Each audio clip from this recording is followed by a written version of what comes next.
Hi NFE, we are Prescott Fire Department. Hi NFE, we are Prescott Fire Department. Hi NFE, we are the Prescott Fire Department. Hi NFE, we are the Prescott Fire Department.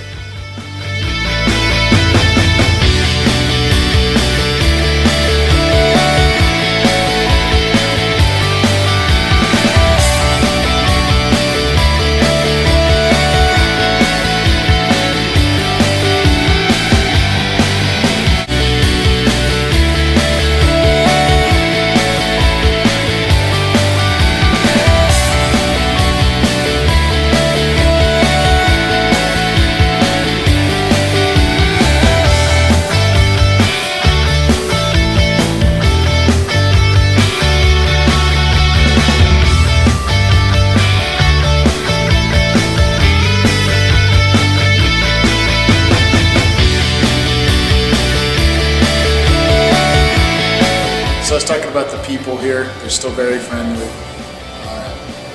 We still have a lot of folks in the community that have been here for decades. And Anybody would give the shirt off their back to help anybody. So people actually want to have a conversation. They're interested in who you are and what you what you have to say. This is where I feel home. This is where my roots are. Though it is growing and expanding, it is still a small town. it's just nice. You really feel like you're part of the community. I think probably the biggest asset for me and my family is the amount of outdoor activities that are available. Me and my kids, my wife, we're outside pretty much every day with the nice weather. Whether we're hiking, camping, and Mountain biking, and you'll see people either professionally training or just having fun riding through the trails. we go fishing at Lynx Lake quite a bit and Goldwater Lake. Rock climbing is very big in this community. On Granite Mountain and along the Dells and on Thumb Butte. There's a lot of horseback riding that goes on those trails.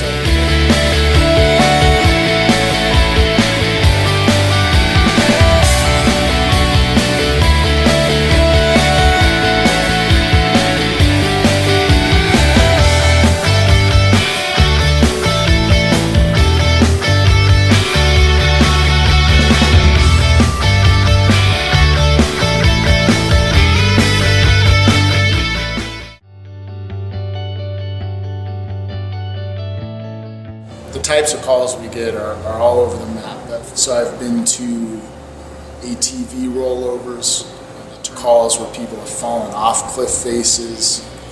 We deal with more mundane calls such as bicycle accidents or hiking accidents where somebody maybe has broken their ankle or broken their arm. As initial on-scene engine company doesn't have many options other than hiking their gear into the patient.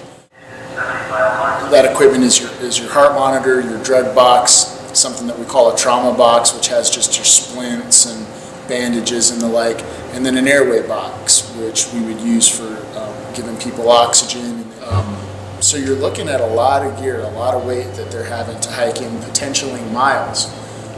So then the downside for us is, you can imagine carrying 100 pounds split between both your arms. By the time you get into that patient, you're pretty exhausted.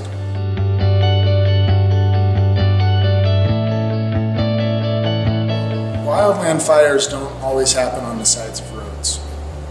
A lot of times they happen out in the middle of nowhere. We've entered an agreement or are entering an agreement with the Prescott National Forest.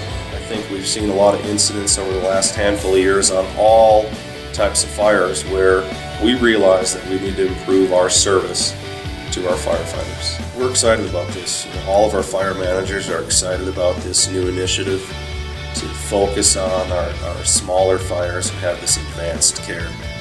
So obviously we're in some remote areas a lot of times.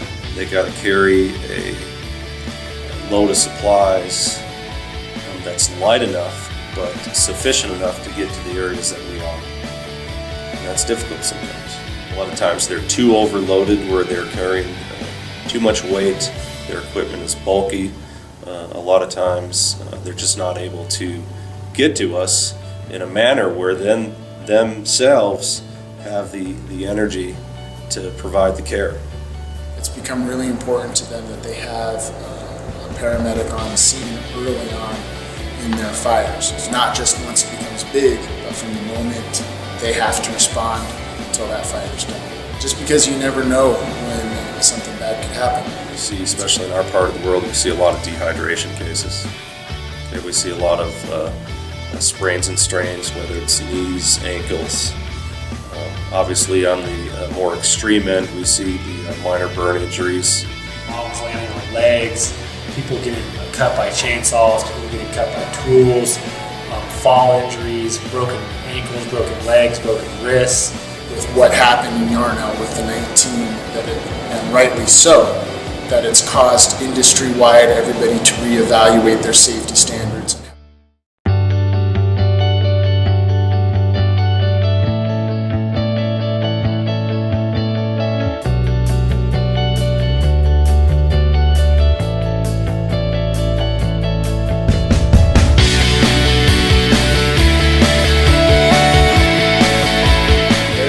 There are numerous studies that directly link exhaustion with poor decision-making abilities. Anything that we can do in terms of equipment that allows our people, when they come in contact with the patient, to be as rested as possible, that means their decision-making is going to be clearer, and hopefully the patient outcomes are better because our people aren't, they're not focused on catching their breath.